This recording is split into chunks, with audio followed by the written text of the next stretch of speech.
First off, Happy New Year to everybody. And Ed, welcome to the CAC. Thank you for the welcome. It's like it's going to be an exciting year.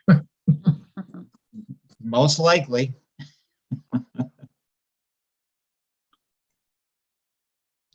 Okay. So let's move this right along.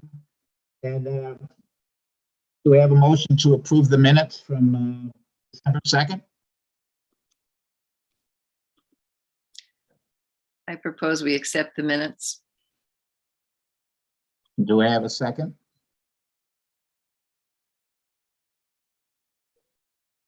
Okay. All in favor, just raise your hand.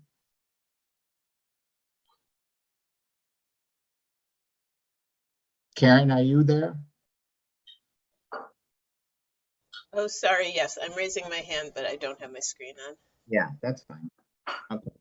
Okay, so the minutes are approved. CJ, do we have anybody in the room for public comment? Nope. Moving right on to number 4, the overlay district for Clear Lake Scenic Byway.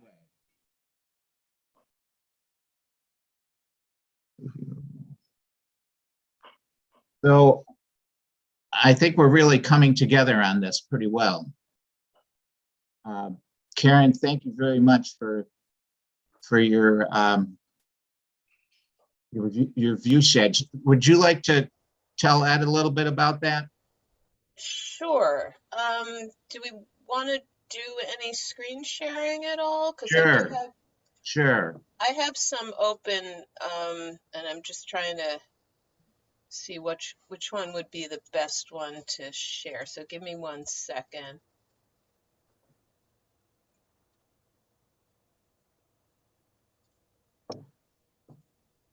So Ed, we're trying to define a area around the Cayuga Lake Scenic Byway in Lansing, and we're trying to define how wide we want it to be, and also what particular points along the byway are of. Hey, Tom. Yeah. It's for some reason your volume keeps going in and out for me. I don't know if other people are having trouble hearing you. Oh. Hmm. I'm having trouble as well. Okay, maybe I should shut up. And Carrie, do you want to say? Do you want to? Right, like right now, I can't hear you at all.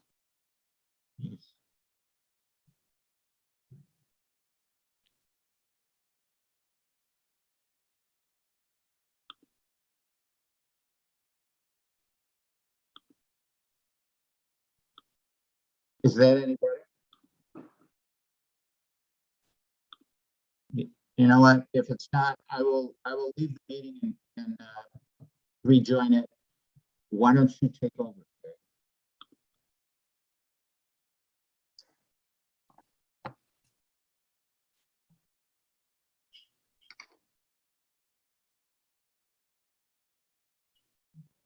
Karen, I'm just going to turn it over to you because you are an expert in view sheds. Yeah. And I think Ed is a little bit up to speed on the Cayuga Lake Scenic Byway, and we can just fill him in as need be, but let's just focus on the view sheds. Okay. So I think you should be able to see my screen right now. Say yes. Okay, good. Yep. So I did a little bit of modeling using both approximation of the heights of the vegetation along the byway, as well as the starting elevation and the topography of the landscape, to try to get a sense of how wide we might want to make this scenic byway overlay district. So, you know, there's a certain tension between too much and too little, so that we can make some recommendations of where the zoning overlay might want to go. So what I'm going to show you right now is the modeling, which is approximate with leaf on, okay? So we looked at around 30 different sites along the length of the scenic byway from north to south, about a half a mile apart. And there are always going to be some primo spots, you know, between a little notch in the hill or between some trees. So this is, again, this is sort of an approximation. But just going down, starting at the county line on the north from 1 all the way down to 31 at about the town line. So you can see here that depending on where you're viewing from, you might see a few spots. You might get a, hold on. You might see a few spots, you might not see anything at all. What we're looking at in yellow are the building footprints, actually. But as we move south, you start to get these vantage points where you might have a great view across the lake and then also to the east. And what we were trying to see along the way is how many of these view sheds fall within a 500 and 1,000 foot buffer. So we could get a sense of how wide we might want that overlay to be along the Route 34B East Shore Drive Scenic Byway. And again, that is going to vary a lot along the way. And we did not want to have this, this zone oscillate crazily down the length of the byway, but this is really just to give us a sense of how the views are. So again, you can see this random point, it sort of disappears because trees are in, trees are in the way and obstructing the view. But then as you get south, you get more views, both across the lake and in the surrounding area. Some are pretty expansive, some are really expansive. Crossing Myers.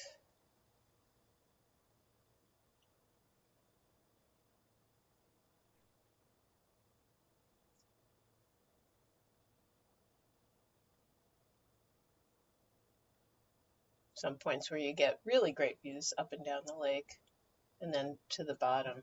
So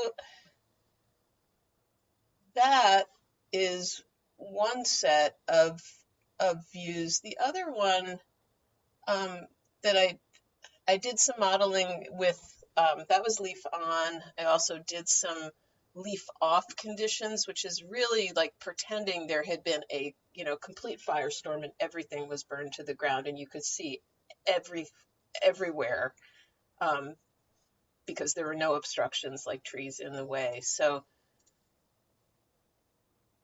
you can see that it's, as you move south, without the foliage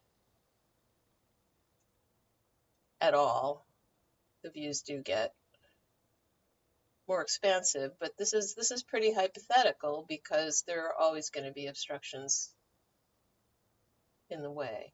So that's as much as maybe I should say right now, because I could get really nerdy about it and I don't need to. But did you have any questions, Ed, that that maybe I could answer, or ideas about where we might tweak this also? No, I guess, I'm trying to read all the documents in place and trying to understand the basis for for doing this. I guess I don't, at this stage of the game, have any great input on this. I guess one of the curious, this has to do with another controversial issue, like the Dollar General store, whatever it's called, that's going to be proposed on Ridge Road. How would this kind of overlay impact the siting of a facility like that on Ridge Road? Right now, that is kind of signed and sealed at this point, right? Yeah. Or is that still, has that still not been permitted? No, it's a permitted use. Yeah, so since it's permitted, we couldn't stop it now, but in the future, the idea of having this overlay zone is that it would apply certain standards to what could happen within that scenic byway, but you can't, if something's already underway, you can't undo it. I guess I was sort of asking in a sort of a hypothetical question, and because if it was proposed to be on the west side of the highway and it was blocking views, we'll eventually be able to say no, that would be permitted, but on the other side of the highway because it's not going to block the scenic views. You're correct, Ed, that if it falls within the overlay district, then it could very easily be a prohibited use. And, tonight we're going to talk more about the language that would accompany the maps. And the maps were essentially the first step because, we went through the process of trying to determine some special views. And Karen was nice enough to go back to the drawing board and create view sheds for particularly special spots. Yeah, so we have those. These were this 1 through 31, Ed, were just to try to get a comprehensive sense of how things vary along the length of the highway. But there's also another. Let me grab this. This one. Yeah, when we looked at the sorry about the glaringness of the colors, but out of the scenic resources inventory that we did, which was scattered all over the town, not just along the main byway, there were 4 or 5 sites that were also on the byway, and so I just ran some of these analyses again just to look at them. So this one that is just north of Myers, for example, that gives you these incredible views to that's the Ludlowville Road, I think, and 34B. Gives you these incredible views to the south. This one is at the Methodist Church. Gives us incredible views, both to the western side of the Salmon Creek Valley as well as across the road. And these are well-known vantage points. Rogues Harbor, not so much. This one is by, where is that? Black Chin. Again, a well-known scenic spot. And then further down south along East Shore Drive. So we're trying to get a sense of how wide we might want to make that buffer zone, what would be overreach, what would be practical, and consider what the permitted uses are, but also potentially look at design standards within that area. So, if one could make a big business look like a barn, for example, that wouldn't be an obstruction to the general quality. Maybe that we haven't really talked through that, but maybe through design standards we could also have some influence of maintaining the scenic nature.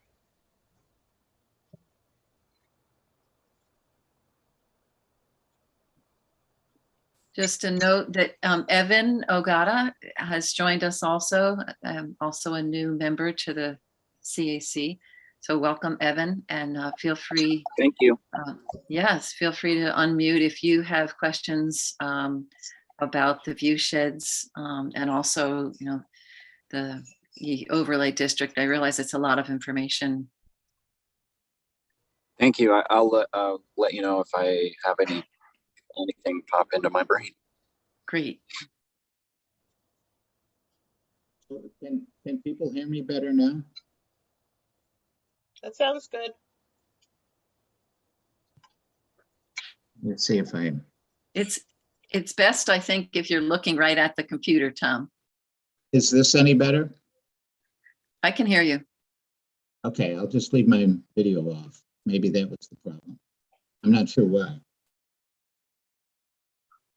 Okay, so we want to, the last meeting we talked about 1,000 feet buffer up to and over Salmon Creek from the north all the way to Salmon Creek. And then after that, going down to a 500-foot buffer. Are we gonna stick with that idea?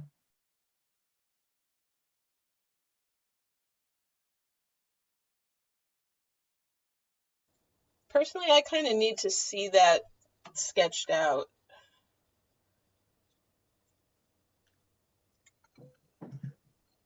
It's a little hard for me to wrap my head around what that would mean.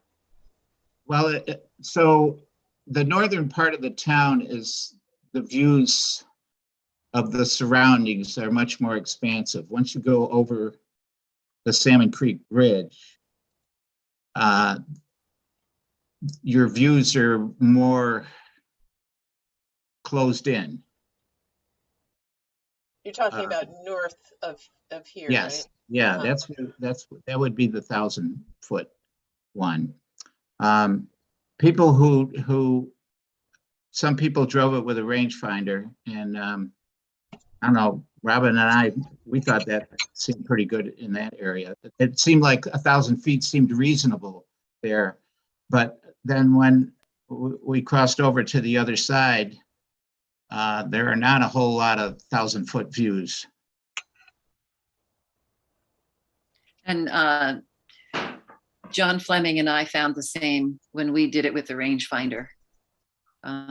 We followed kind of in your footsteps, Tom, and just agreed with pretty much everything that you were finding. So the So way oh, sorry, Karen. Sorry, so you're saying that the zone should be 500 feet north and 1,000 feet south? I'm not quite. No, the exact opposite. From the north, coming from the northern boundary of the town all the way to Salmon Creek, Mhm. a 1,000-foot overlay district seems pretty reasonable But- On either side. on both sides. Okay. But once you get over the bridge, because of the buildings and everything else, you don't get expansive views after that until you get down towards where the hill drops down to the lake. But there, you're sort of hemmed in by a hillside and trees. And I think 500 feet, you're in the lake.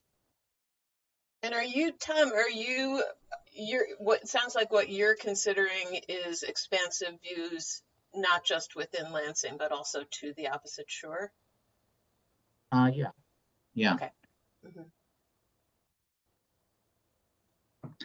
So I guess a 1,000-foot views or 1,000-foot border sounds pretty reasonable to the north, but I'm not sure it's practical to the south because it is so hemmed in.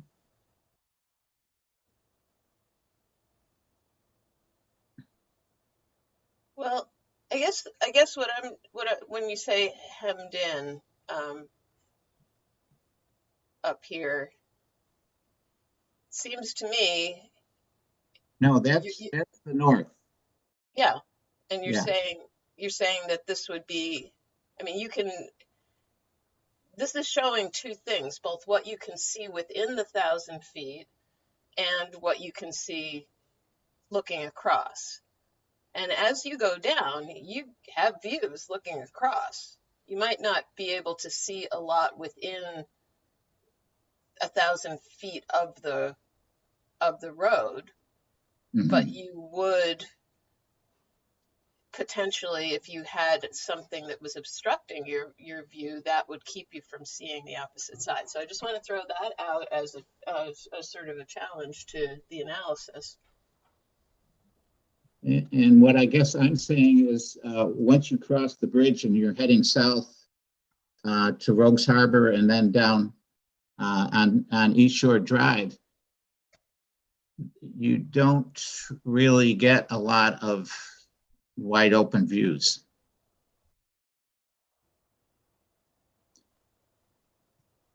So the practicality of 1,000-foot zone seems to diminish. So Karen, would you like to see 1,000 feet all the way? It's not 1,000 feet or not 1,000 feet. I'm questioning, or I guess I'm not completely clear on what your criteria are when, or whether you're going on your experience driving, and what I'm looking at here and this modeling is not really playing into it, because from what I'm looking at, you do have views all the way down. It's just a question of what's going on inside this 1,000-foot area that might obstruct your view across the way. So And Karen, I would say in each of these, at many of these spots, there are views to 1,000 feet. Oh, yeah. As evidenced here. And if something were set in that spot, it would obstruct the view. Yes, definitely in the northern part of the byway. Mm-hmm. It's the southern part of the byway where you can't see 1,000 feet in a lot of places. well, I think, Tom, some of the considerations that we also included were like the existence of commercial shopping areas that already exist, and that it's not that you can't see across the lake, you definitely can. It's just there's already some development there. And one of our tasks was CJ asked, where do we want development? And, as we were driving along, you and I, and maybe Carrie too, were saying, these areas are already developed.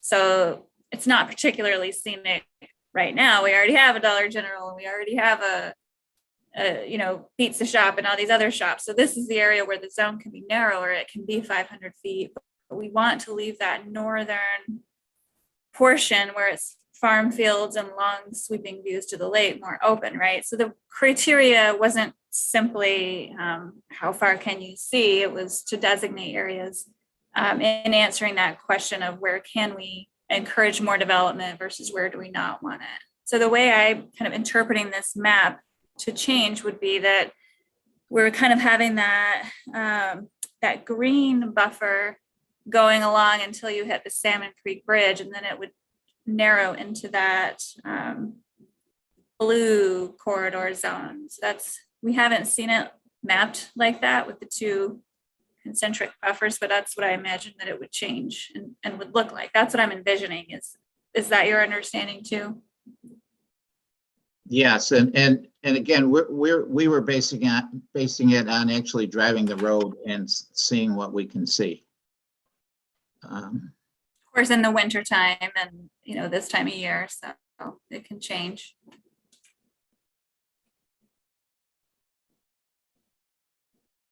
But I think that may explain why it's some of the confusion about can you see or not see.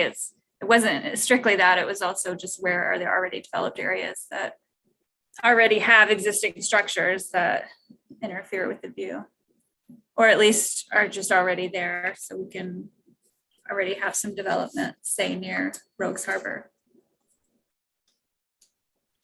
Would it be useful to look at the wording that Tom and I sent out for the overlay district?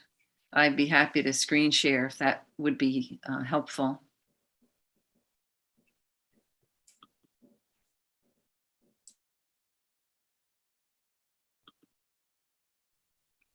Yes, definitely.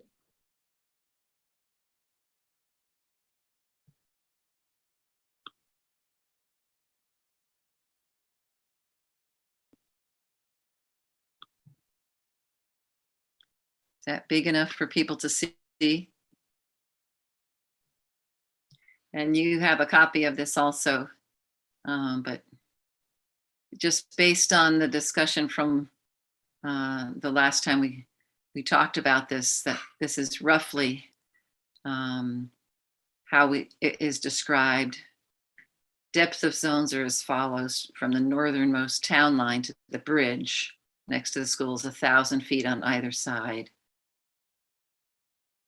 From the school south to the town line, 500 feet on either side.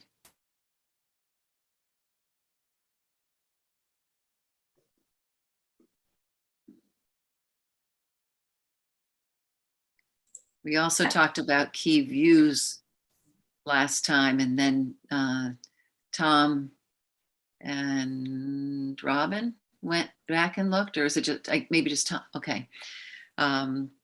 And then there were key views that we picked out. And CJ's really encouraging us to think through, okay, what are these special views? And Karen, of course, has gone ahead and mapped those. But now that we've identified these key views, we need to be thinking, okay, well, what is or is not allowed in those key view areas? So that's why we sent out this draft to all of you to begin thinking about, and we hope making some progress on what actually would hold in those key views. So they're described here, but the draft language stands right now as any development in areas designated key views, as shown on, we are hoping to have Karen's maps, requires a site plan review from the Town of Lansing Planning Board. And then just go ahead, I can stop sharing. No, you don't need to stop sharing. I just noted that, there were a number of times where it referred to the accompanying map, and there are numerous maps at this point, and there was no accompanying map attached to that. Right. I didn't see one that was like a final map. Mm-hmm. So That's we have great. a lot of maps up to this point, but no. Mm-hmm. Mm-hmm. Right. And when we present to the planning board, we'll obviously need to have the attached map. And that's in 4 days, the 10th. So we want to have this thinking. Done. For that presentation, then would it be helpful to have just those, how many they are, 8 sites in a file so that you could just run through them without having to scroll through a whole mess of stuff? I mean, I can put those pictures together for sure if that's helpful. That would be fabulous. Okay. And, I do think we're going to need to describe this, the extent of this to the planning board. And so would it be possible if we agree, by the end of this discussion time on the width of the overlay district to also have a map that would show that? Yeah, sure. Okay, that would be great. Yeah, I'll just say I read the language of the overlay district and was happy with it. Just noting that I think that map is going to have to specify precisely where those lines are, because there was some language like just north of this event center, and just north of is not specific enough for planning people. So if there's at some point you're going to have to draw a very specific line to indicate where exactly it stops. Right? Yeah, and I think subsequent to the writing of this, Tom and Karen got together and actually chose spots so that she could complete those viewshed maps. But you're right, we need to actually define the exact areas. You'll have to do this and direct your voice or something. Okay. Yeah, I was just saying that, yes, we need to, oh my goodness. You can't hear me? What's going on? Well, I'm gonna disappear and try again. Tom, I wonder about, can I would it ask work you to for- call in? Can I ask you for a clarification on the language there under where you say key views, any development in the areas designated key views shown on the accompanying map? Do you mean the area that's all shaded from any of those spots anywhere in the county, or just within the 500 or 1,000 foot zone?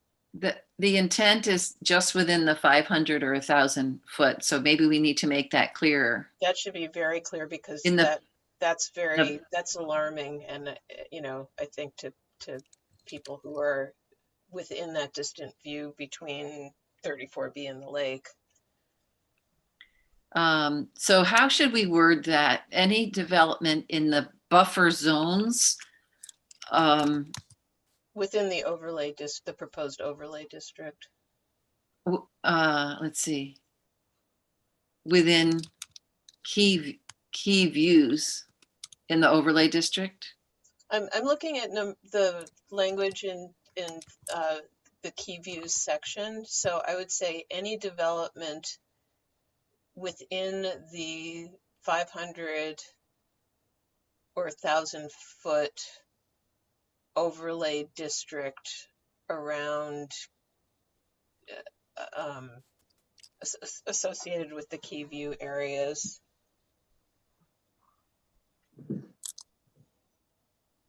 Or something like that, because what you're saying is that the key views are going to trigger a higher standard of scrutiny because we have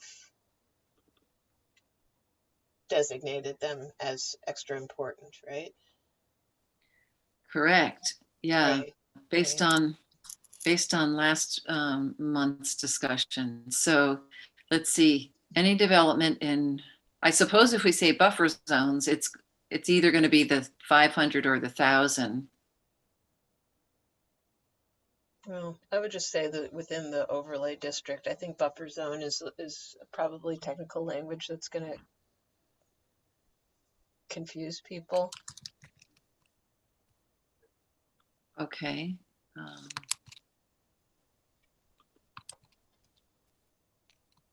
And that's just me, but maybe other people have other thoughts. Something like that, Karen. Any development in the overlay district designated maybe as having key views.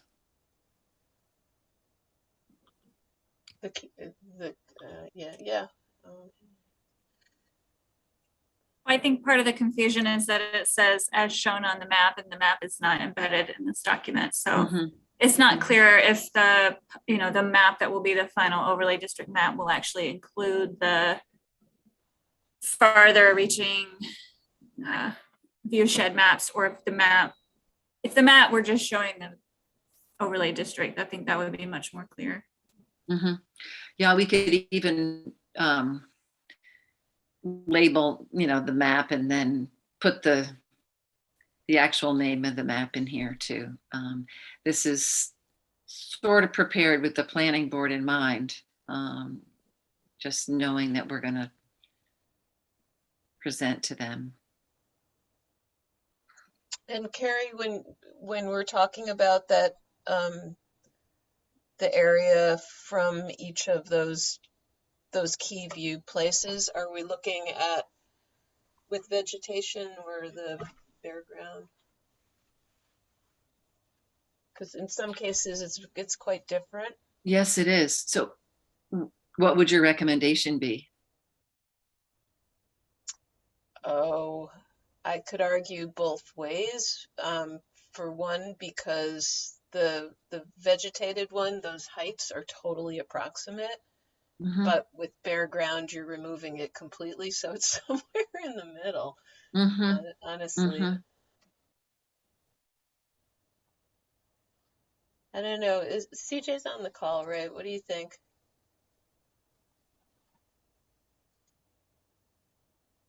What was the question? When we're talking about this special site review for these key views, are we including the view shed with no vegetation or with an approximation of vegetation as best as I could model? Well, it's really depends on your recommendation. I think that, well, I mean, obviously things that are objective and numerical will certainly help us out. And it makes it easier for enforcement, as we've discussed before.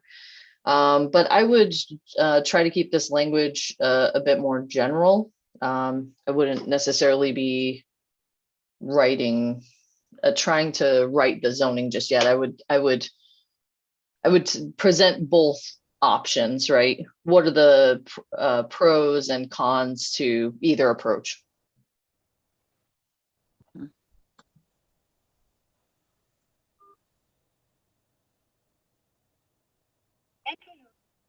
ID followed by pound. Otherwise, just press pound to continue. No, thank you. Please enter the meeting password followed by pound.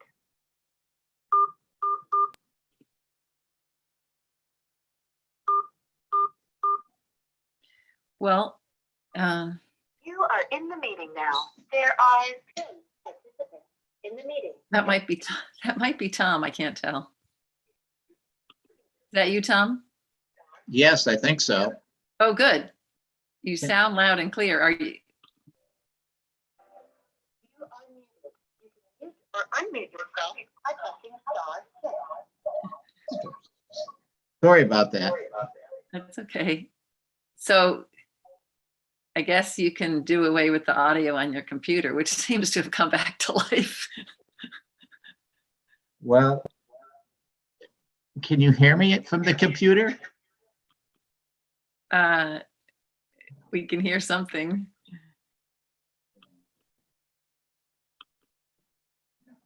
Can you hear me from the computer now? I can hear you. Okay, Yeah, you sound great. well, let's leave it like that then. Awesome. That's wonderful. So are people comfortable with the current description of the district extents, going with what was decided at the last meeting, the 1,000 feet on the northern part of the town of Lansing, and then the 500-foot buffer on either side from the school south? Okay. Yeah, I feel like we Seeing spent a lot of time coming up with that and a lot of ground truthing, field visits, range finders, and numerous meetings. I feel like, we've taken it seriously and taken it as far as we can at this Mhm. point. So I'm happy with Okay. it. All right. And Karen, can you live with it?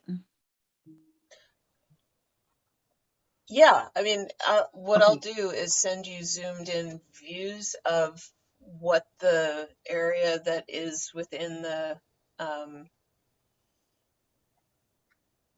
view shed, of each of those points so that you can look at it more closely, and then we'll have another discussion sometime before Monday.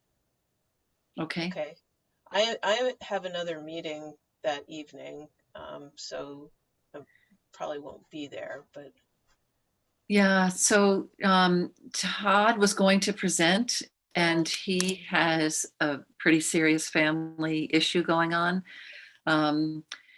So it's very unlikely that he's going to be freed up on Monday. So when John Greenlee contacted me, John Fleming contacted me to say that he couldn't be at this meeting. I took the opportunity to see if he wanted to present with me on Monday, because I was thinking, well, any chance? He and Tom and I had formed a little triumvirate to get started on this overlay district. And so he said he thought he could help present on Monday, which I think would be super helpful, coming from a farmer. Yeah, great. If anybody else is interested, I certainly would not say no, because I think many heads might be useful in this situation. So anybody else feeling a leaning to join in on the presentation Monday night? Tom will be there, but as a planning board member. Yeah. Do you know what time you're on the agenda, Carrie? No. Maybe Tom or CJ. I'm interested, but I'm very new, so I don't know what I could present necessarily. But if you know, what we're willing to do some hand holding and maybe work prior to that evening, I'm fine with that. Great. What time are you on the agenda, Carrie? Do you know? I'm not sure. It's first thing on the agenda. Excellent. Because I mean, I'm in a county committee meeting that's probably going to go to 7. So I might, I'm just sort of factoring that in. So I don't think I should commit. Okay. All right. Well, you'll be present in the form of the maps. Well, it's pretty close to the beginning. There's call to order, privilege of the floor, member introduction, says there's a new member of the town planning board, and then immediately thereafter. Great. I would like to just request, because there's other substantive things on the agenda, that if you could just stick to the, maybe this is the first page of the language, or maybe just kind of summarize those points, as well as the maps, that would be marvelous. Okay. And what do you recommend for the amount of time? I think, probably 15, 20 minutes is reasonable. Okay. I mean, I defer to Tom as well, but Okay. that seems reasonable. Okay, great. Wonderful. Good. So instead of going through, Tom, I don't want to take over the agenda now that you've got a good voice. but while I have this description up, did people have other comments? And obviously, there's a lot here. Some of it you went over, I believe, at the November meeting. And, I think getting buy-in from the planning board on the concept is very important. CJ, would you recommend that we even send materials to them ahead of time, or not necessarily? Yeah, so I sent along as part of the agenda a link to the prior maps that Karen had graciously hosted on the Google Drive there. So I could certainly send them an updated link, or you could certainly present, do screen share at the meeting as well. I think helping them, kind of backing up, helping them kind of understand the overall process, and some of the possible options for how to move forward in terms of the geographic extent would be really helpful. So. Mm-hmm. Okay. So besides the maps, what else would you?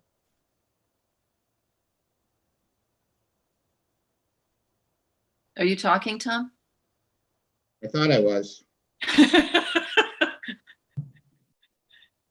Besides the maps, what else would you present? Can't hear me. I think you said besides the maps, what else would you present? Oh, we would present just a summary of uses. And we would also refer to these key views. Okay. Yeah, if we could keep this very general, and just really describe the process of the mapping, that would be really useful. Okay. So I'm not sure we can talk about allowed and not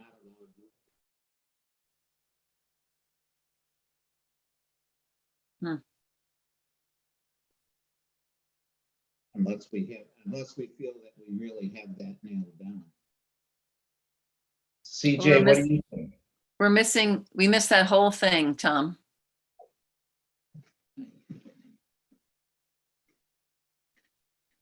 I'm wondering whether we should present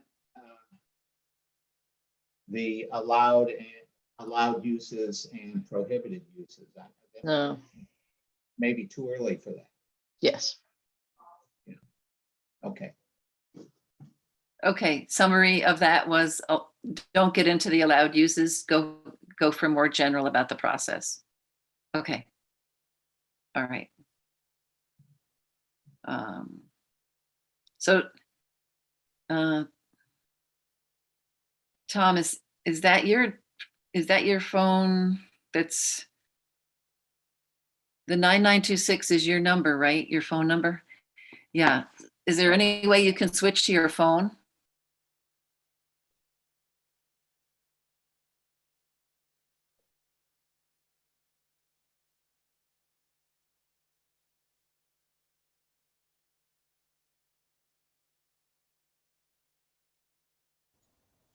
Carrie, you're suggesting that he turn the microphone off on his computer and use the audio on his phone, right? Yeah. I don't know if he understands that. And then Tom, so we know that it's working, can you just unmute yourself on the phone?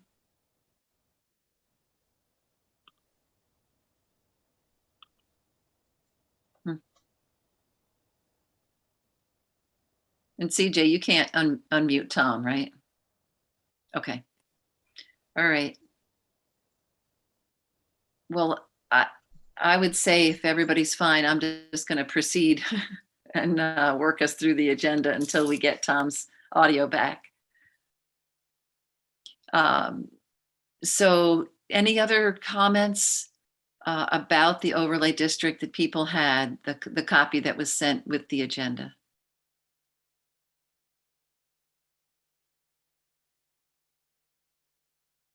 Okay.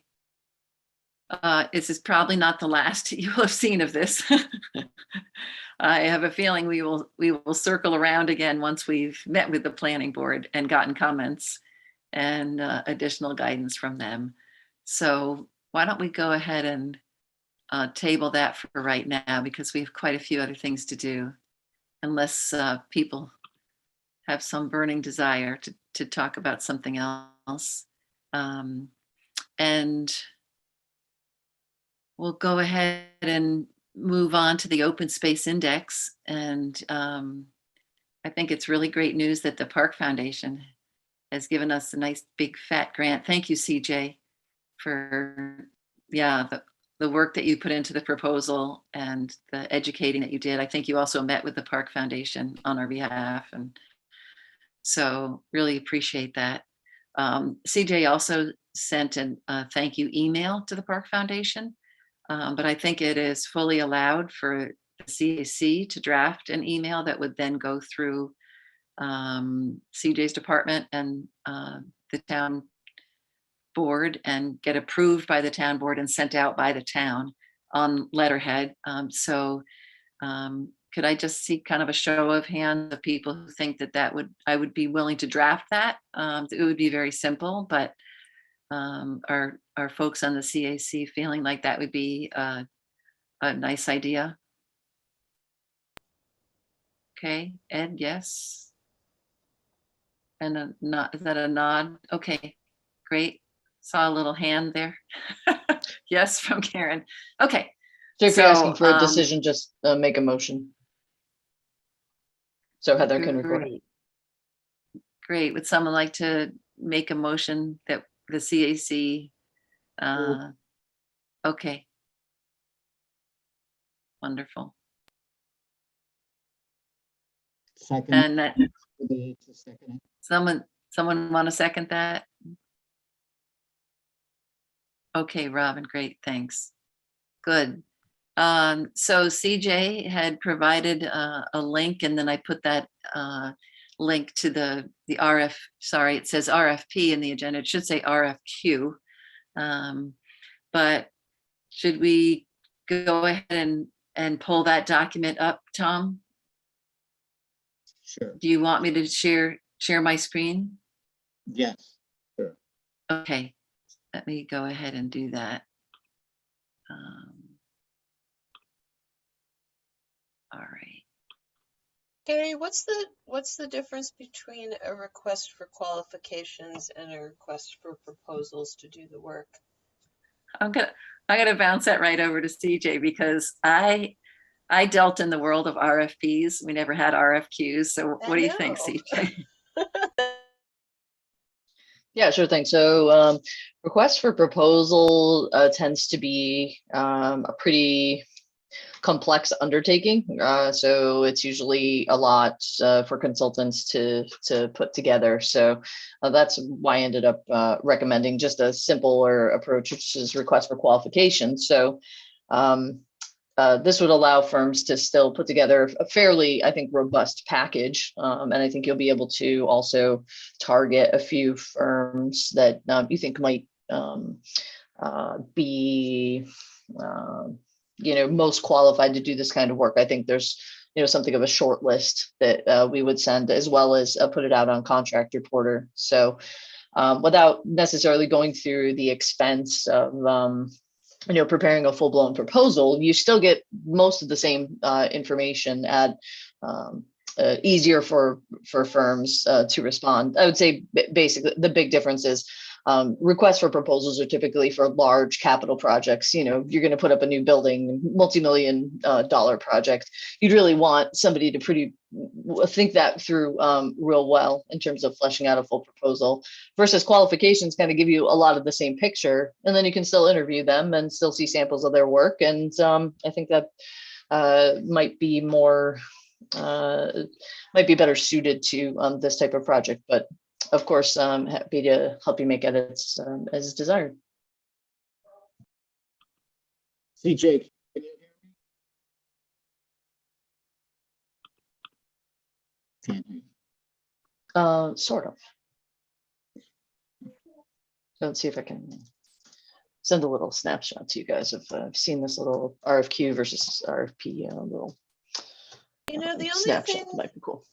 The only thing, CJ, that I would want more than the qualifications are on the public engagement component, because for them to say, I'm qualified to conduct public workshops, and sketching out what exactly that workshop might look like as an in-person and a virtual event, I think is critically important and probably quite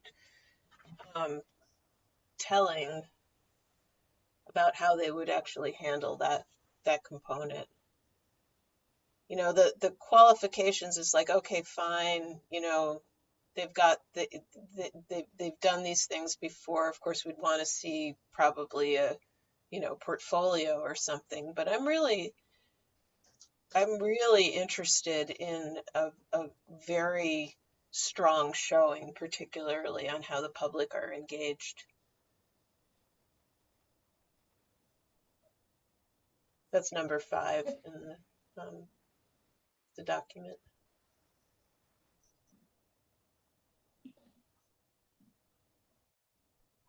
Karen, did you participate in Parks evaluation?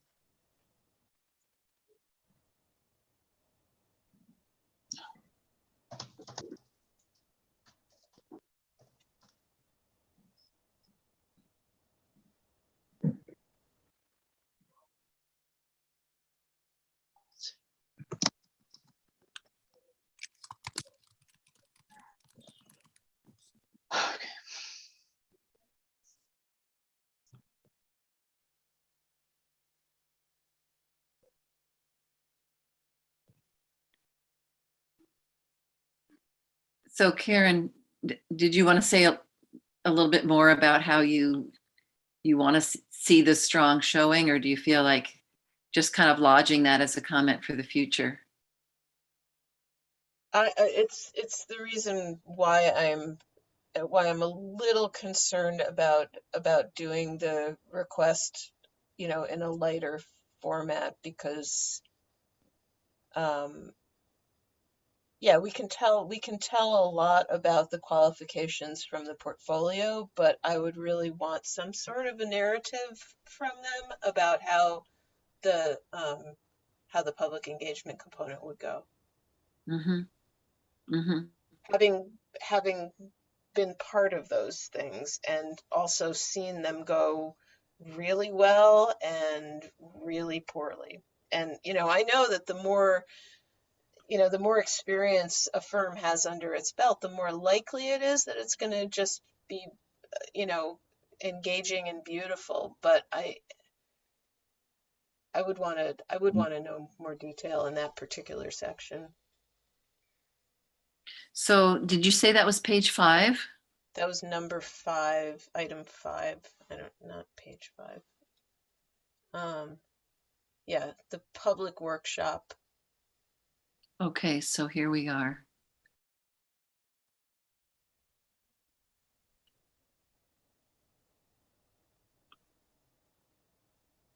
And did you have a suggestion for making that more robust?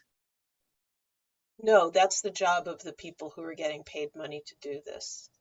But I'm saying in the application itself. It just says they will do this. It doesn't ask them how they will do this, right? So Okay. maybe I'm not reading that well, but I would want to know more than just a qualification that they're planning on doing that. Yeah, So maybe I'm misunderstanding the document. well, couldn't that be written into this document right here, such that we say consultant will describe the process?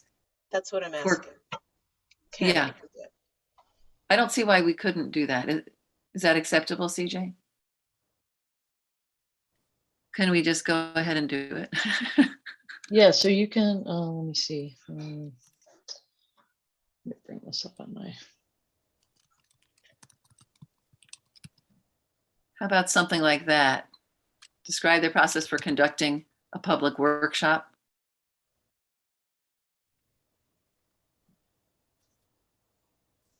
Or maybe describe their vision for the public workshop, because they could have different ways that they would approach it. For conducting a public workshop to serve as a public launch, conduct the workshop, and provide the public with an overview. Is that getting at your concern, Karen? Yeah, I just want to make sure that would that be the juncture in this process, CJ, where there's equivalent to focus groups or whatever? Yeah, so it sounds like, all right. So this is the scope of work that we're asking the applicant, or, whoever it is, the firm, to provide. And so I'm wondering if what you're asking is a submission that details their, rather than, so the scope of work is not the consultant describing their vision. I think I understand where you're going, though, is the public workshop, or whatever you want to call it, can be more than that, just more than a single workshop. But I think maybe what Karen's asking for is, along with their qualifications, if you scroll down to page 6, okay, you could see there that we're asking for specific submissions for you all to consider, right? Yeah, there we go. So in here, we're asking for really simple stuff, right? We're asking for just, who are you? Who are the key personnel? where their resume, who are your subs, and then a statement of qualifications. It sounds like you might be looking to make this maybe a bit more robust, perhaps, if I'm hearing Karen correctly, about maybe asking for beyond just a statement of availability and a statement of qualifications. This narrative description maybe should be a bit more fleshed out. Maybe this is longer, this statement of qualifications here, right? Like maybe you want to add something about,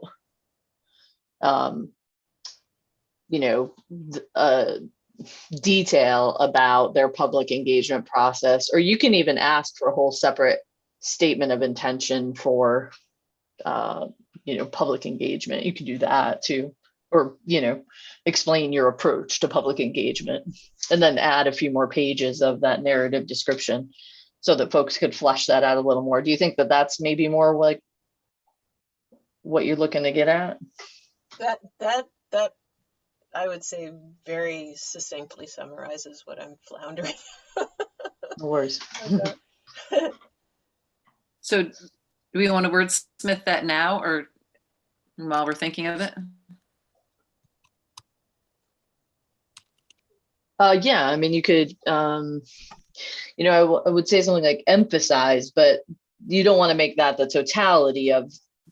I think we don't necessarily want to give people or firms the impression that, and I guess maybe this is some of the question about how you want to balance out the cost of this project, because the way that I set up the budget here, we could go to the budget also to see kind of how we've allocated different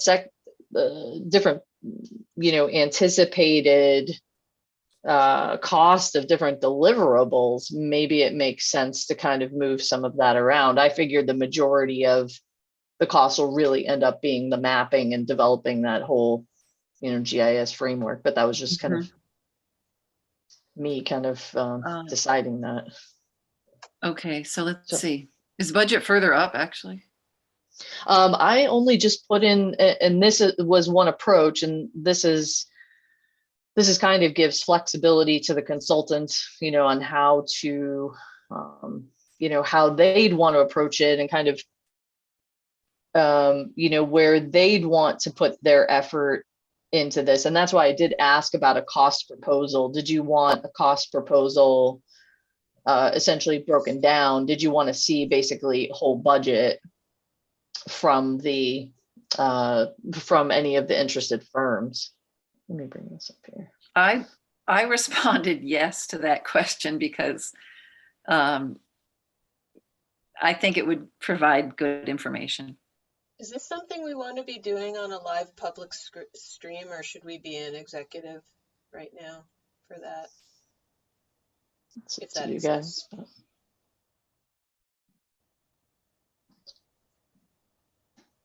I don't think you necessarily need to go into executive session, but it's, it's up to you all. I can also just drop the project budget that was submitted to Park into the chat here.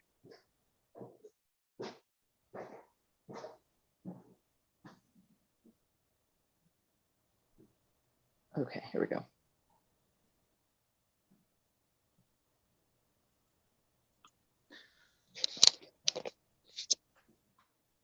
So I was really figuring, public engagement would probably be a hefty,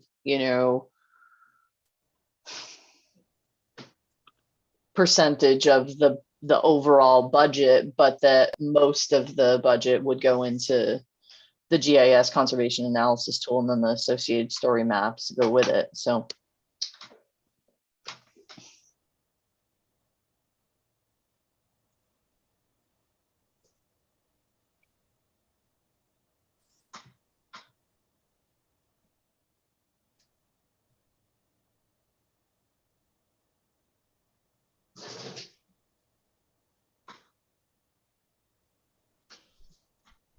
Did I lose it?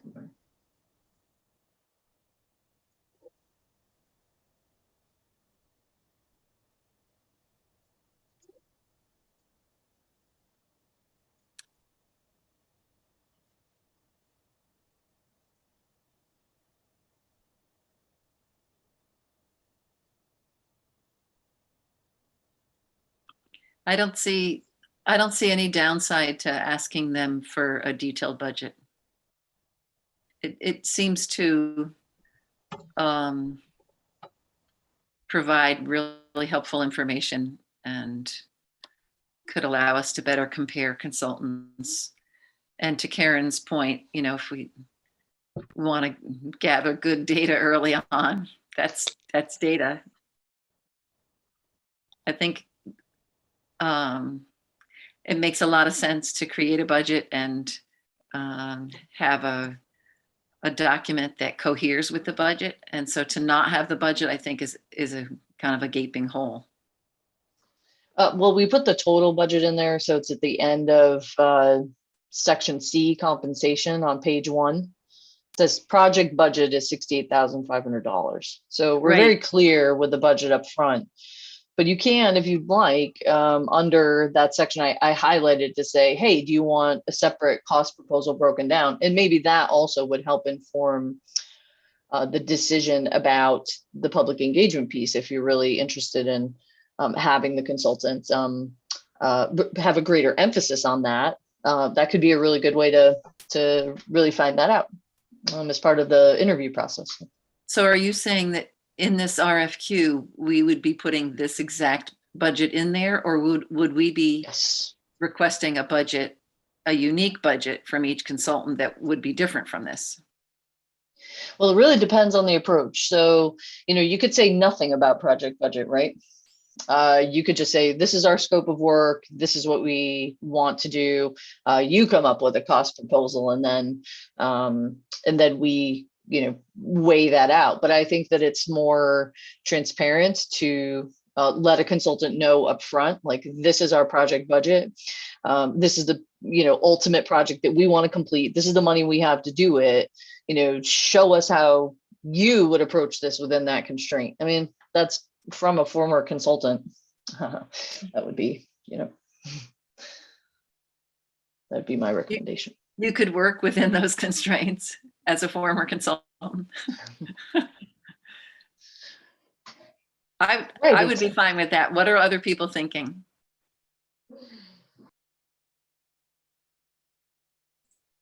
I think that's a good rationale. Everybody likes to see the salary line on the job proposal, so you know what you're signing up for or not signing up for. And it sounds like the expectation is that there would be multiple personnel involved.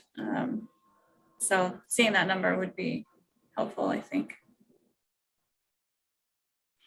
And I would defer to CJ, to your recommendation on this, because you've done a lot more of it than I have. I would just say, in my experience, doing the GIS part would be relatively not a huge lift compared to what the process would be to get really good sociological data and input.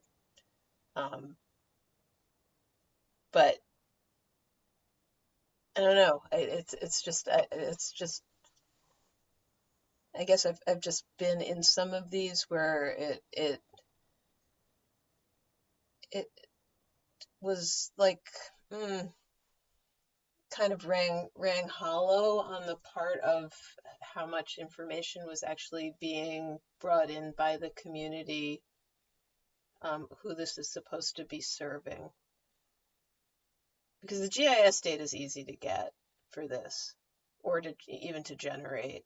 And I'm sure that if they're doing these types of maps, it's actually fairly cookie cutter-ish. But I think there's a lot more nuances in the environmental sociology side of it.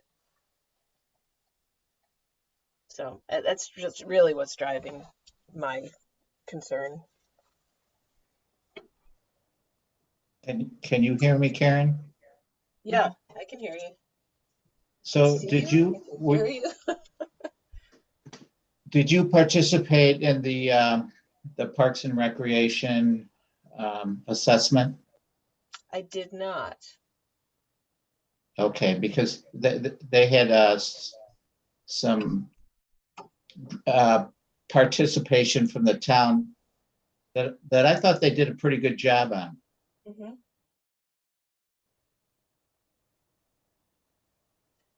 Yeah, I'm basing this on conversations that I've had with other people who did open space indices, like from the Conference on the Environment. I was in a couple of discussions there, and they all talked pretty passionately about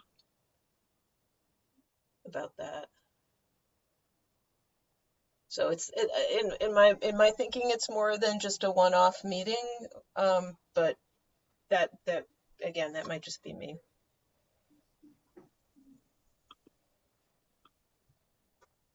Well, town participation is certainly very important. And that seems to have to be a major part of the deal. So, Tom, do you want to take over from here? I don't want to take over, but No, I'm thinking. it would be better if you did, because I'm getting an echo. Oh, okay. So I'm thinking we need to move forward on a decision around whether the project budget is included and consultants respond to our project budget. Can we get a general sense as to whether people are in favor of that? Maybe with a show of hands as to who would say that's fine. Could you repeat the question? Are people in favor of including the budget that CJ just shared through the chat in the RFQ? And applicants would then write to that budget. I imagine there would be some way that if they deviated from it, they could justify the deviation, CJ, or do we not get into that? Or you could say, this is what we're thinking. Would you do it this way, or would you do it another way? And that's kind of why I was saying, keep the total project budget, say, this is what we've got to spend, but with a cost proposal, you'll get to see kind of how they're breaking that down. For instance, we've said, we're estimating 25% for public engagement. But I think what I'm hearing from Karen is, oh, well, maybe we'd be looking for something more robust. Maybe we're looking to spend even more on public engagement. We want to really make that a significant emphasis. You can then, through interviewing, both from receiving the qualifications from a consulting firm, as well as in interviewing them, you're going to then get to see in real life, what their public engagement strategy is, how they approach it, and you'll be able to ask, you'll be able to see essentially who is, who's the firm, who's the candidate that really meets more of what you're looking to get out of the project. I love that. I didn't even realize there's an interview, so that helps too. We can put in the RFQ that we do want to focus on public engagement. Mm-hmm.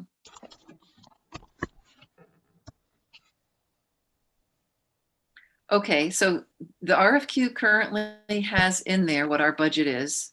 All right, just the total, and it sounds like we're gonna leave it that way. Am I getting this correct? We're not going to go ahead and show the breakdown that we propose to Park. Yeah, that sounds good.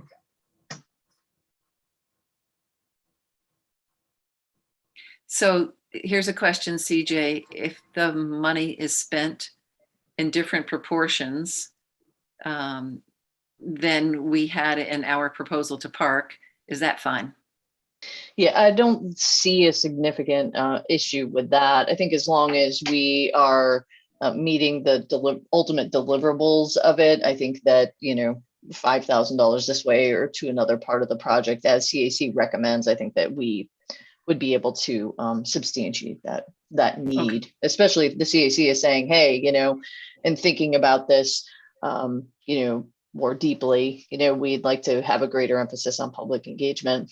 This was just a, kind of idea of the project budget. I don't, if identifying the areas for potential conservation and protection, for instance, which is almost 20% of the budget that I figured here, maybe as Karen's saying that's a more simpler GIS exercise, maybe we can really put a lot of that, more of that towards the public engagement piece. So I'd say, let the consultants kind of show you their magic and see who impresses you the most, frankly, in engaging you, because Okay, everybody generally fine with that? Hand clap from Karen. Yes, from Ed. Okay. All right, good. Okay, so comments from people on the RFQ as you read through it. Do you have comments and questions?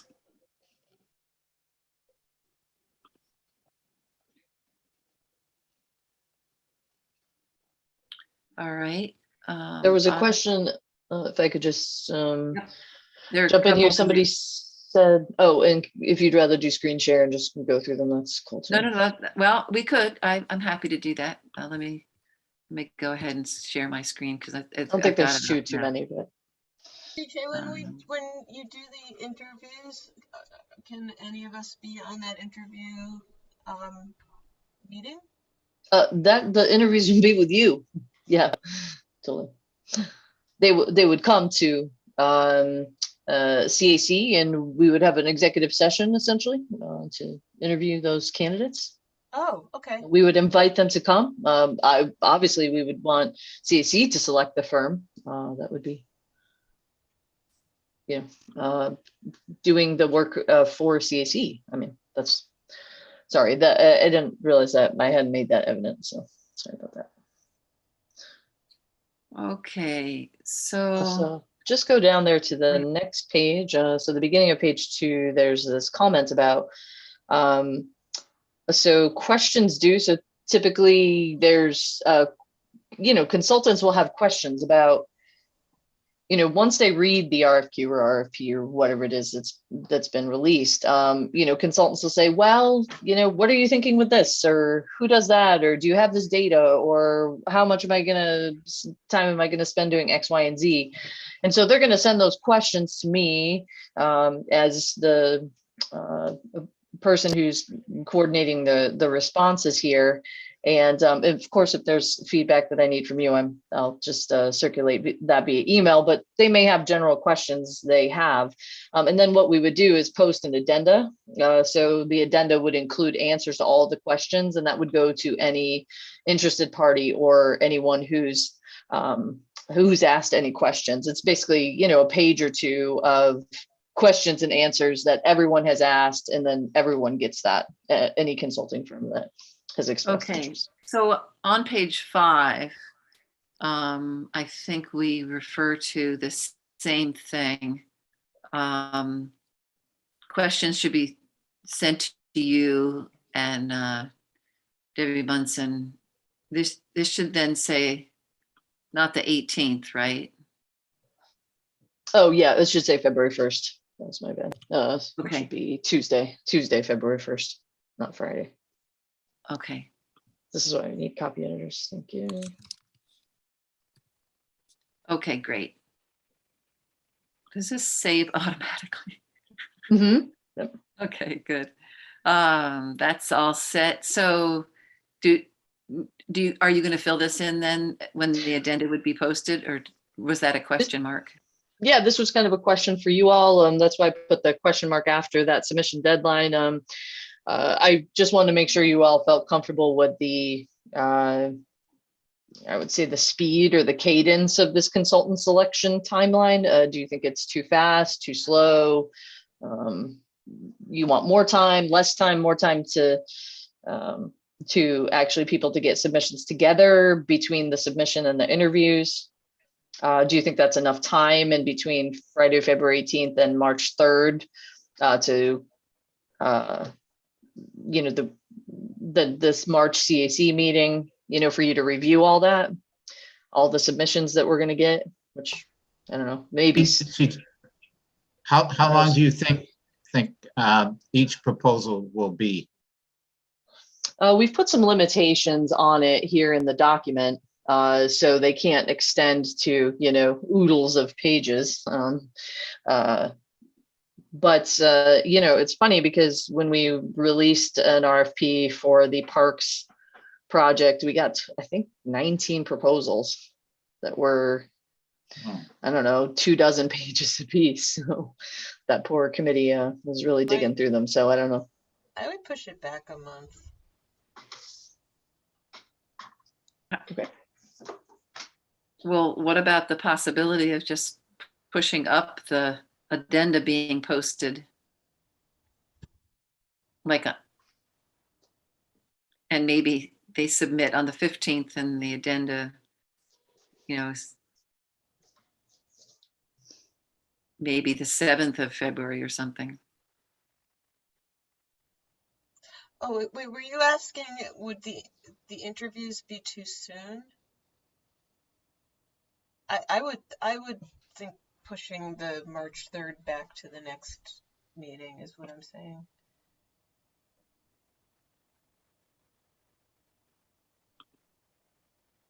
Meaning to Thursday, April 7th? I think so. Okay. I mean, if there are that many candidates, there's going to be sorting and thinking and stuff. Well, then you could give folks a little more submission deadline, then a little more runway room to prepare it. It's up to you. All these dates are just my suggestions, and definitely not carved in stone or anything. Yeah, I would keep the submission deadline the same, but give us 5 weeks. At least That sounds reasonable. to look at stuff. That sounds long to me. All right. But I tend to be impatient. Well, I mean, we really don't know how many people are going to apply. And I might be the only one among us who isn't retired. So, I just I don't have time to read through 15 applications in 2 weeks. That's my only concern. Do we have to read them all, or are we only going to be forwarded the most, like the top 3 most qualified ones? No, you will get all of them. They will not be censored by this office. Absolutely not. I would be okay with you censoring. I think Karen might have the most interest in screening these candidates. Some of us will not know whether what they're saying is realistic or not, and will not be qualified to judge if they're capable. Just speaking for myself.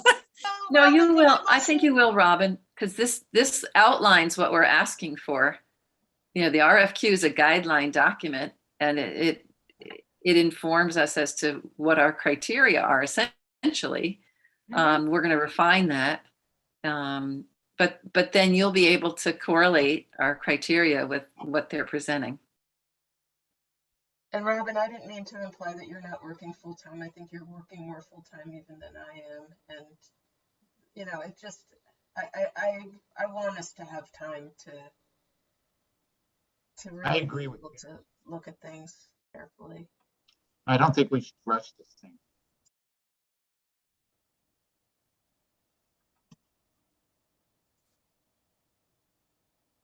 Why don't we make it April instead of March?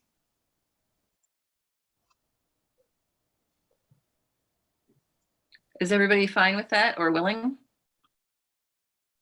I think April's a good idea. Okay, great. Thank you, Evan. All right. So when's our meeting?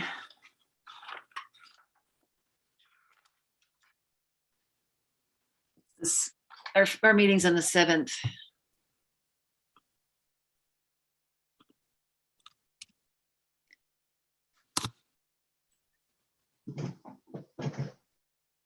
So we back it out.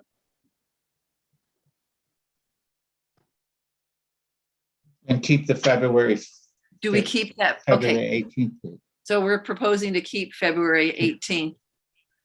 That gives us 6, 7 weeks. How many weeks is that? All of March, a week in April, and 2 weeks in February. I could see moving it up to, I mean, could we move it up to March 1st? As a deadline? I mean, Yeah, it's that'd be For great. for the submission. Yeah, that splits the difference, you know, and I think giving us 6 weeks, you know, probably is fine. I just don't like 2 weeks. So March 1st is a Tuesday.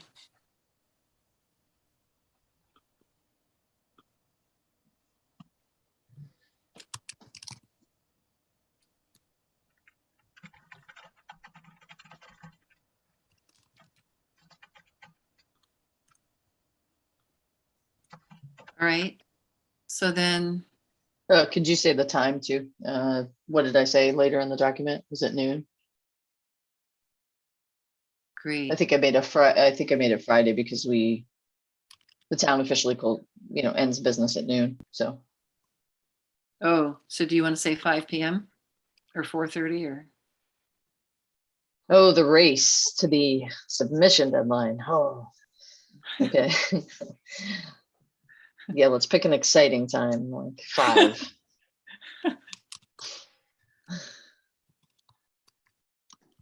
Okay, and then just make sure that makes it to the equivalent section lower in the document, which I have open. I don't know why I'm telling you to do that.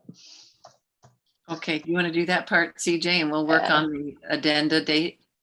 Yeah, so responses will be received until 5 p.m. on Tuesday, March 1st. Okay, got it. Great. And so then the questions will be due.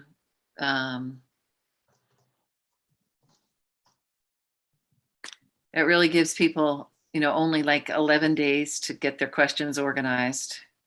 Do we want to spin that out a bit so that they get a little more time?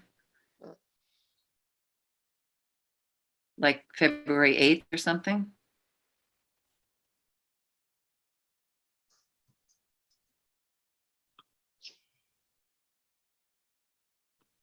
Is that okay with people? Sure.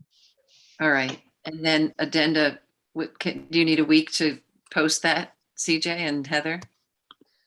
Yeah, because I may need some time to get answers from you all. So, and then that gives them from what? Okay, to March 1st. What is that? Questions due on the 8th. Okay, so. Yeah, Tuesday the 15th sounds great. That gives me that'll only give me from the 8th a week to turn questions around. So please, just be mindful of availability then. I know it's the backyard bird count and all, but might be getting some questions. Okay, so I think we can do away with this comment. We're done on that, but now we need to go back and actually change it on page 5 again.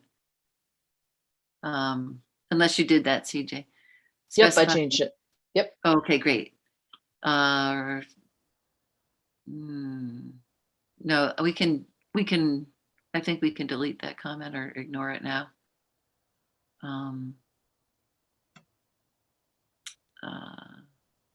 Okay.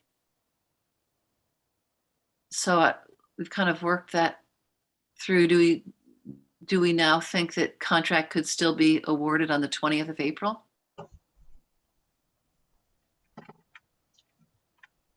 I think so. Yeah. Okay. As long as the town folks think that's realistic. All right. CJ, I think you flagged the 6 CAC meetings.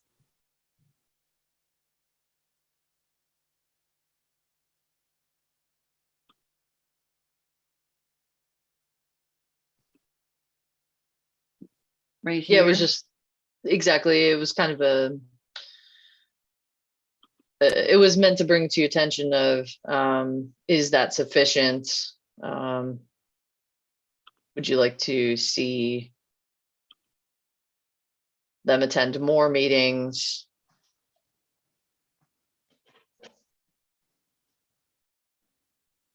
I'm fine with that. What do other people think?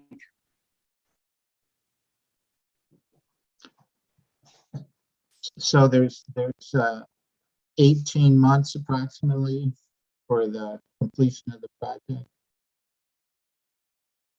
And they're going to show up at 6 meetings.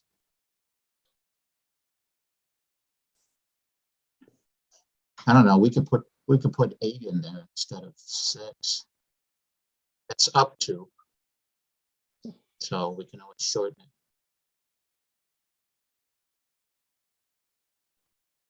Well, okay. This says manage up to 6 CAC meetings, Oh, not just attend, right, CJ?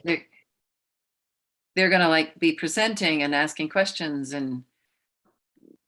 So, Yeah, they're going to be doing the iterative, process of developing all of these deliverables, with you all. So we don't necessarily have to go into detail about this. Sometimes it does help them put together a budget, but you don't necessarily have to indicate how many meetings.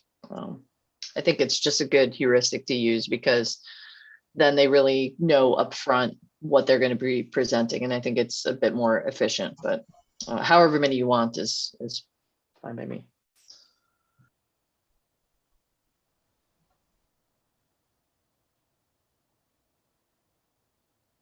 well, if we say up to 8, we can always have fewer than that. we could always say, no, we don't want to hear from you.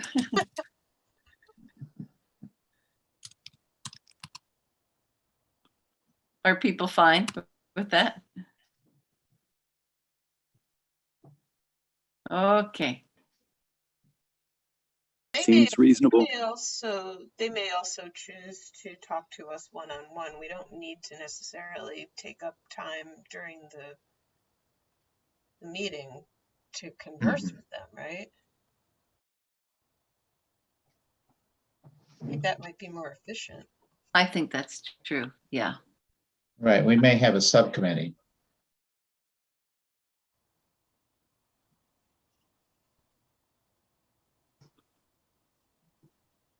All right.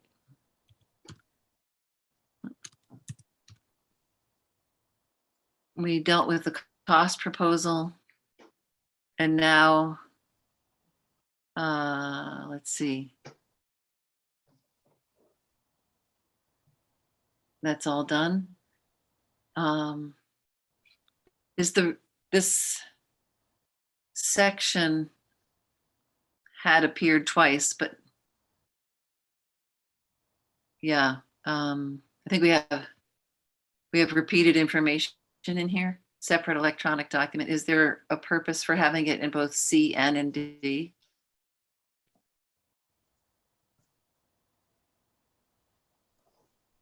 I guess that's a question for you, CJ.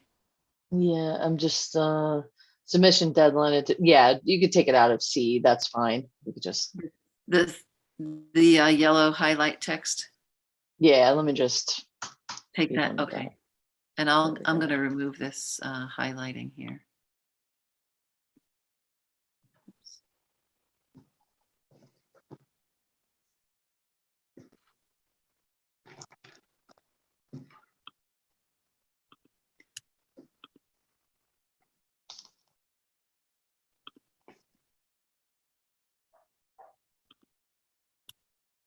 Okay.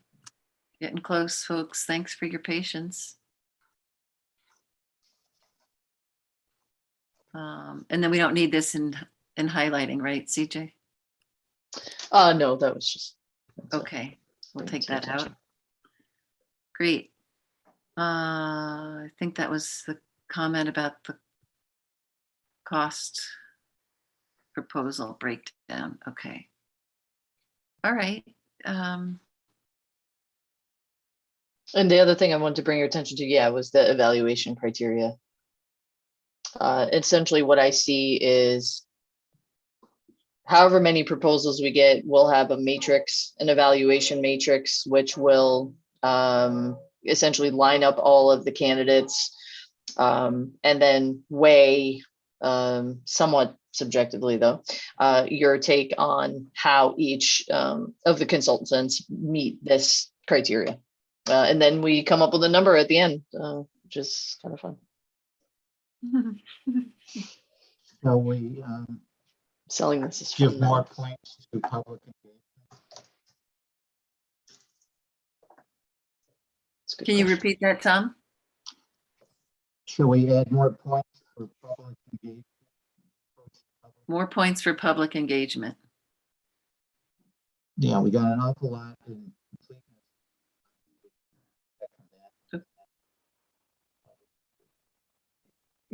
You're cutting out again, Tom.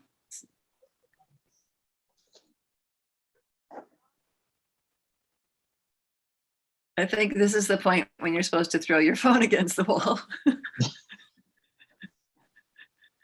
Can I you hear me think now? what Tom is saying and is completeness of the response has a lot of weight and not so much to the approach to public engagement. Yes. Yeah.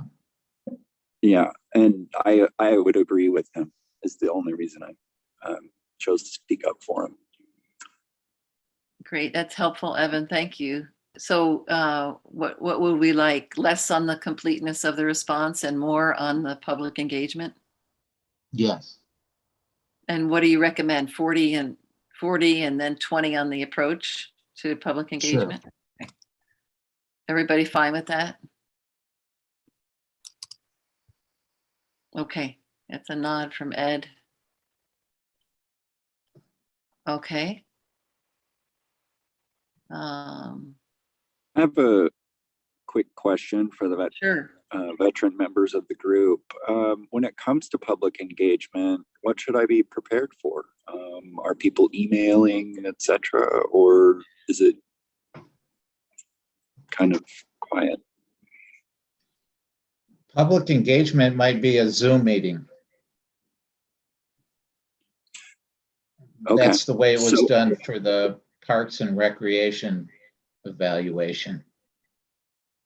And then more to your point, how in that Zoom meeting, did we have 6 people or 600 that would like to, share their opinions? There were probably 30 or 40 or 50, and they split up into subgroups of 5 or 6 for some of the meeting. Okay.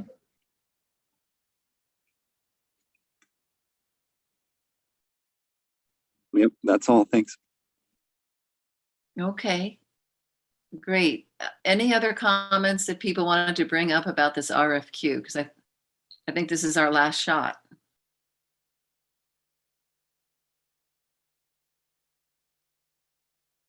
All right, great, thank you. Good. So we still have the conservation easement criteria that Robin and Karen worked on. And would one of you want to lead us through that part? We sent out the link. Tom sent out the link and also appended the document. And I don't know if one of the two of you might want to share the document and talk about it. I don't know if Karen, you want to talk about that, but it's 8:12. I'm starting to run out of steam. So I guess quick show of hands. Did people look at the spreadsheet and have a chance to understand it, I guess, before I dive into it. I thought you did a good job.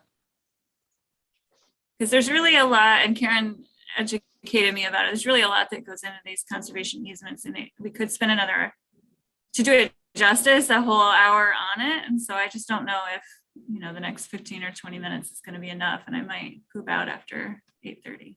Well, I think we're going to end at 8:30 regardless. Do you want to share some of the main points just by, showing us the document? And then you also you made or maybe Karen made the comment, you had more questions than answers.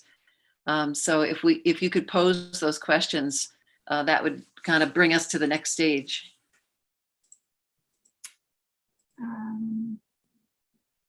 Yeah, I can share it. Well, while Robin's pulling that up, I just wanted to also say that I'm reaching out to other towns to find out how they, as municipalities, are handling their conservation easements. And I don't know I think Tom, you shared this around the document. Yeah, there you go. Danby. From the town of Danby, which are the focus on the natural features. Interestingly, the town of Ithaca's conservation easements are all agricultural easements, and as such, they are also all purchased easements, and that's another part of the discussion that Robin and I didn't even get into, about whether we're looking at this as something that's donation on the part of landowners, or something that we as a committee might get into the competitive application process of trying to find, I think it's Ag and Markets grant money for purchase of development rights. And these are the difference. Just before Robin even goes into this, there's some pretty significant differences between conservation easements that are for natural features and for those that are for agriculture. Agricultural easements, if there are restrictions on agricultural property, that could really significantly affect the livelihood of the farmer. And I think if John were on the call, he would be in agreement with that. As an example, I would say most of the purchase of development rights, which are for ag easements, run in the neighborhood of $800,000 to $1 million for a big farm. And New York State has only provided, a handful, maybe 6 or 8, from what I can remember, a year in good years. So that was one of the reasons why when Robin and I were, when we were talking. Oh, I'm getting feedback. When we were talking about the criteria, I was really trying to steer towards the natural features flavor of an easement and not an agricultural one. So just want to put that out. Danby's got a pretty good template that Tom's put up. So Robin, do you want to go through that? Yeah, I guess at this point, I'm thinking there are like 30 something criteria or 25, and we just don't have time to go through all of them. So maybe it would be just helpful to ask our questions that would maybe help inform a second round of editing for this before we go through it line by line, because we just don't have time to do that right now.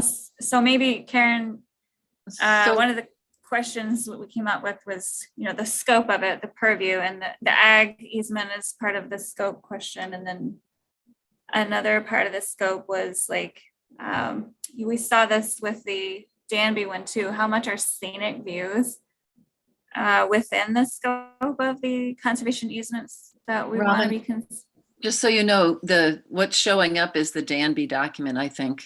Oops. I see. Okay. I tried to put this tab in the front and maybe I messed it up. Okay, you're looking at the Danby one? Right, instead of your list of criteria.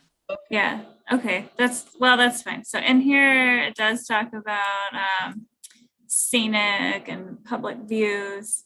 And so that was one of the questions that we would maybe appreciate some more input on is, how much should we be considering scenic views within the scope of this? Because, long story short, we consider farmland, we consider wetlands, we consider public parks and recreation, but scenic views, I don't know if, we weren't sure if that would be within the scope.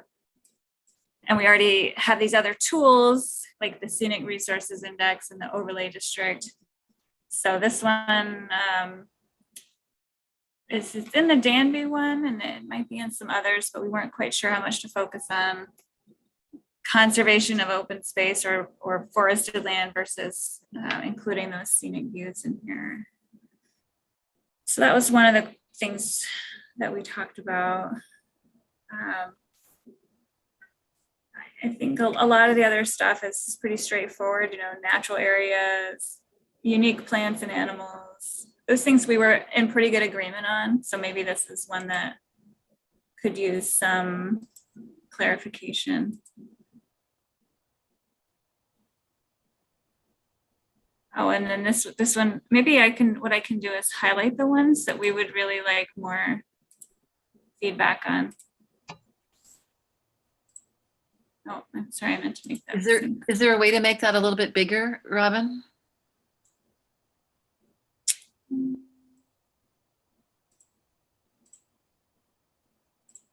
Great. And then Karen thought of this idea of extractive resources being on the property or not. So like thinking specifically of Cargill and underground mining and things that are going on under the ground. Or gravel mining on the surface. Oh, true. I didn't think of that. Mm-hmm. Mm-hmm. So that would also, logging is usually figured into a conservation easement where, if it is a forested tract, oftentimes the landowner would be required to submit a logging plan, and there would be a certified forester involved. But I just want to say up front, I'm coming at this very much from the perspective of having worked at the Finger Lakes Land Trust for 16 years. I'm pretty steeped in a pretty strict interpretation of how easements are conducted. And that may be kind of a gold standard in a lot of cases. However, in the world of conservation easements, if you do have a conservation easement and it's treated flippantly, it's not enforced, you not only undermine the ability of protecting that particular parcel, but you undermine really the power of conservation easements everywhere. And that's a pretty serious issue to have responsibility for, because it's hard enough with the first landowner that has an easement on their property that they fully understand all of the parts of the easement and how it needs to be enforced. But because these easements are generally in perpetuity, or at the very least usually for 99 years, there will be subsequent landowners, and so this entity, the town of Lansing, would have the responsibility not just for the original landowner's understanding and buy-in, but to subsequent ones, which is why it is, I think, so important to make this pretty watertight when it's drafted. So I will excuse myself in advance if I'm sounding strident about this, but one really does need to take a sort of long view of what we're getting into. I thought it was interesting too, Karen, that you uncovered that the town of Ithaca or city of Ithaca doesn't actually have any conservation easements that they hold that aren't ag easements. Was that The town right? of Ithaca, yeah, the town of Ithaca, they're considering them, but to date they do not have. I mean, as of yesterday, they don't have any. So that's Karen, sort of that differentiation is that there was something about the cost associated. Is it cheaper to run a conservation easement that is a agricultural easement? No, I mean those are easements that are purchased from the landowner, so those actually have quite a lot more capital Oh, okay. So investment in them. It just, it may be if it's just natural area that yeah, is being recaptured, or if you will, or well, and the town of Ithaca has they have a number of parks that are owned by the town. They've got Cornell natural areas, and so it may be that I mean, I can't explain why in the town of Ithaca it's that way, but they just haven't gone that route. you wouldn't think that it would be that. I mean, I have no idea where these are at the moment, but anyway, can you go into how are there any conservation easements in town of Lansing yet, or? Yeah, Carrie well, not that the town owns, but Carrie has lives on a property that's under easement by the land trust. Okay. So maybe you could talk about that. The land trust, that's the one that you worked for many years, or was that Carrie speaking? No, that was Karen. Okay, so Karen, I've noticed Finger Lakes Land Trust signs numerous places, generally ones that I'm running on or enjoying a lot. So, I mean, these areas, I mean, coming from Utah, 75% of our land in Utah is federal land already managed differently than a lot of the private land that we have out here. So if you could help me with that a little bit, I mean, that would be a great primer. Yeah, if we have a second. Well, yeah, absolutely. And it's a really common point of confusion that I think you're probably right in the middle of. So there are lands that the land trust owns that are preserves that are public. And then the conservation easements all remain in private property. They are in private holding. They are not necessarily open to the public. It's an agreement between the land trust or the municipality to uphold a set of these conservation restrictions to protect the property. So if we had like, for example, Carrie's property with a conservation easement on it, that does not mean that you can go botanizing on Carrie's property. But there are a number of conservation properties that are preserves that the land trust owns that are public. And so those are the two different methods. And sorry to interrupt, but no, go ahead. So in Carrie's case, though, she, I think I heard that you own it, Carrie. So in that case, she does have availability of certain grants and things because she's chosen to keep that area, pristine, if you will, or in a certain kind of stasis. Correct or incorrect? Well, actually, that would be nice, but in fact, that's not quite true. So what we essentially did, it was we purchased our property and knew that we wanted to preserve some of it, got in touch with the Finger Lakes Land Trust.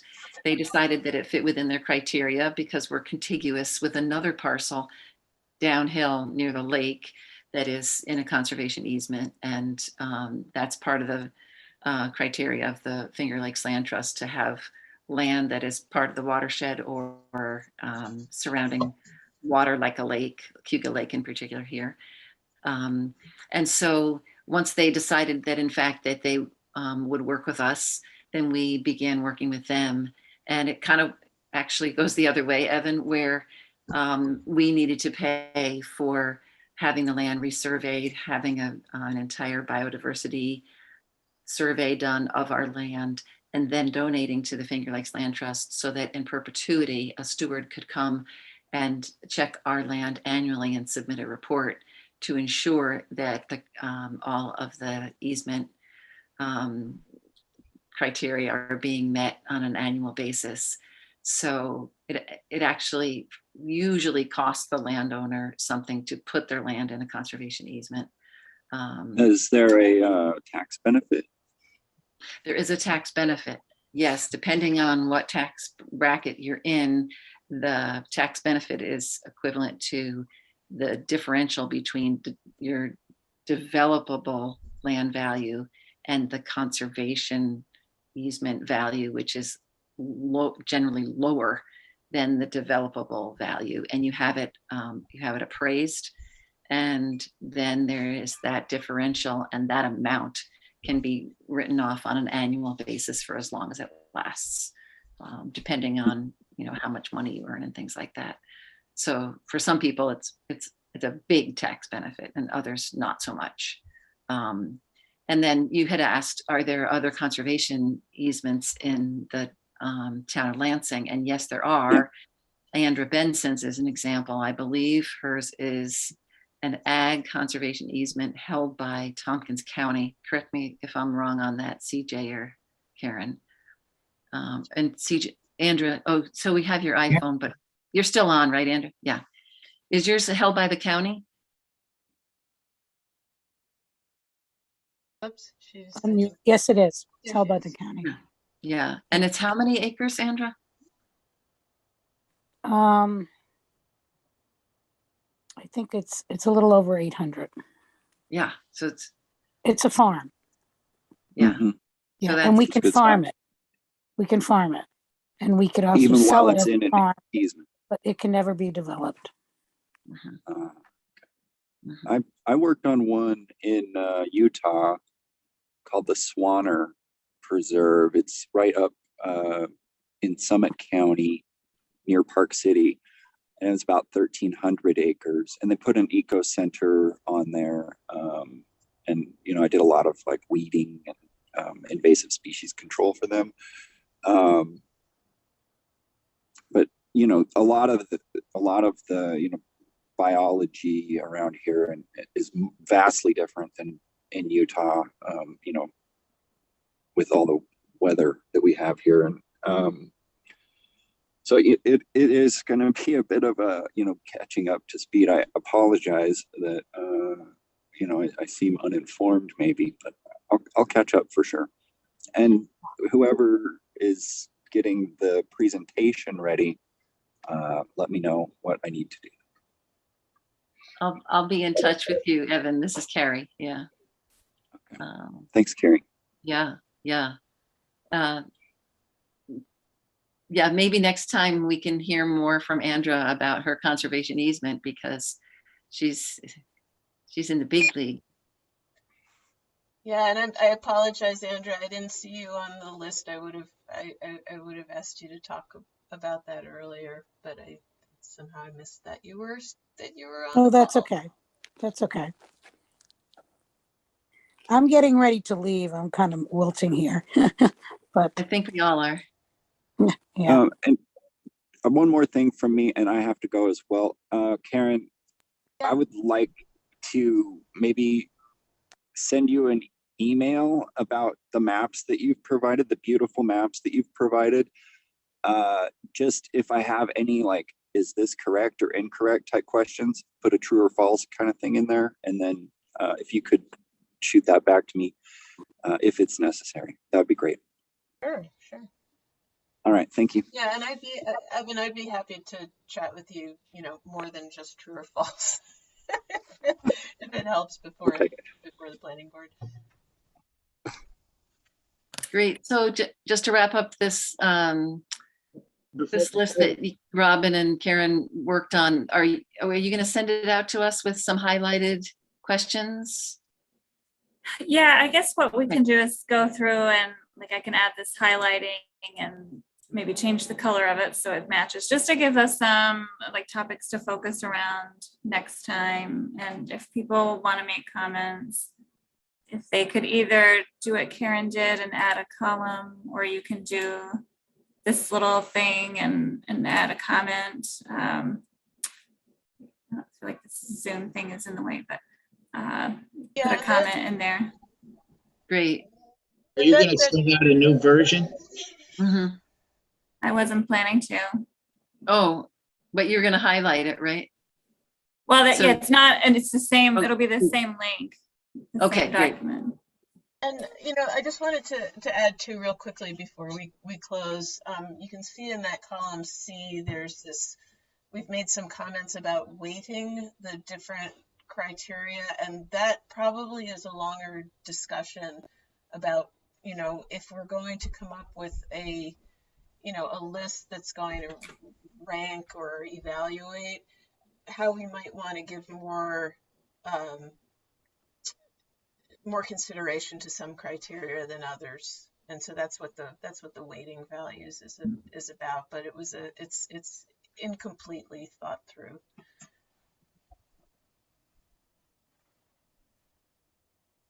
Yeah, I think that we probably need to have one more meeting, and it would probably be really helpful to have David and Todd and John weigh in as water quality, farming, and soil experts. We probably need a full docket of experts to really go through this item by item, but in the meantime, people can go in and look and add comments and ask questions and think about what the town of Lansing should be prioritizing. Is it scenic views? Is it flora and fauna? Water quality? All of those things are important. So yeah, but maybe we need to have another meeting between me and Karen first to firm up our ideas about the rankings and how to weight things. That sounds I think good. what you have there is great. Yeah. And I can put it on the agenda for the next meeting. Thanks for getting us this far. Yeah, I'm sorry to just run out of time, and sorry to the new folks for not setting it up very well. We're all on the learning curve. So thanks for slogging through everything, and thanks Ruth for joining us. Maybe you're first and last. Given that it's 2 hours. It was quite informative. I really enjoyed this. Thank you. Thank you. Thanks, everyone. Good night. Hey, can you folks hear me now? Yes. Okay, I think I fixed it. Great. Great. Just in My time apo- to declare us done. Yeah, can I close the meeting? Please. My apologies, Carrie. I'm sorry I stuck you with that. No problem. I think I figured out. Hopefully it won't happen again. Take care. So, thanks, everybody. Thank you. Thank you. Happy New Year. Right.